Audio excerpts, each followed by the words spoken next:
G'day folks, Tim Armstrong, Think Fishing. Thanks for joining me again. Last time we had a look at the drop shot method and we looked at just how effective it is at catching fish and in what circumstances. Today we're going to have a look at the rod, reel, line and terminal tackle you need, how to set it up, and then at the end of the video we'll go underwater and we'll see just how effective this works. Because as I said, literally what we're doing is fishing a moving bait in one spot. So that enables us to keep it in front of the fish at all times.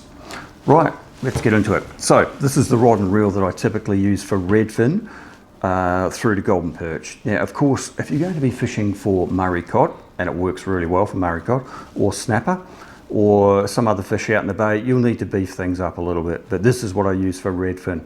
So it's a Daiwa Hyper. Line rating is 1.5 to 3 kilos, so it's fairly light. What's most important about this rod is it's got a really sensitive tip, and that's important for registering bites because you're not fishing a moving bait, so it's like bait fishing in some respects. The bites can be fairly tentative. Reel is a typical 2,500 size. You can go down as small as you like to a 1,000, or of course if you're going out for bigger fish, Murray cod, snapper, you're going to have to beef it up a little bit.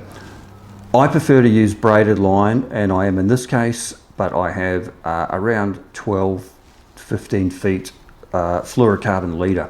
Fluorocarbon's really good because it's almost invisible in water. And it's got limited stretch, so that helps with your bite indication too, just like the braid. So putting that aside, now there are specific weights that were designed for drop shotting, but you don't have to use these. This is typically what it looks like. So that's a cylinder weight. It's got a clasp at the top. That's where you attach your line. Literally, you poke your line through, tie an overhead knot, pull it tight, and away you go. The reason being is that you can adjust the distance that this goes to your hook. That's why it has that clasp system. Personally, I prefer to use this.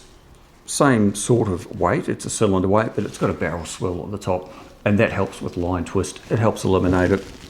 Alternatively, you can use just about any weight you like. These are traditional bell weights that you can buy in just about any tackle shop across Australia and New Zealand. Cheap, and they work well. They don't come in and out of cover or sticks or weed as well as a cylinder weight, but they do work. Now the hook is important. I'm using Owner mosquito hook, which is designed specifically for drop shotting. Now you'll see it's got almost an O'Shaughnessy style bend on it. That's a really good hook. It's lightweight but very, very strong. The important thing is it's the right shape. Now, of course, you can use circle hooks. They work really well. Let's have a look at exactly how you tie this up.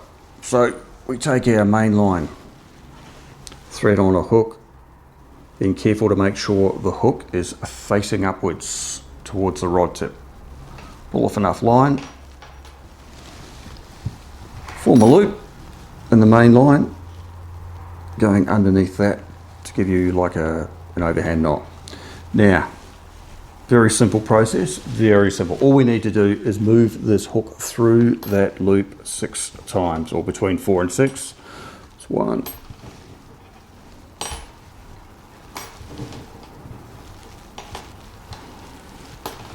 There we go. We'll do 4 times on this occasion.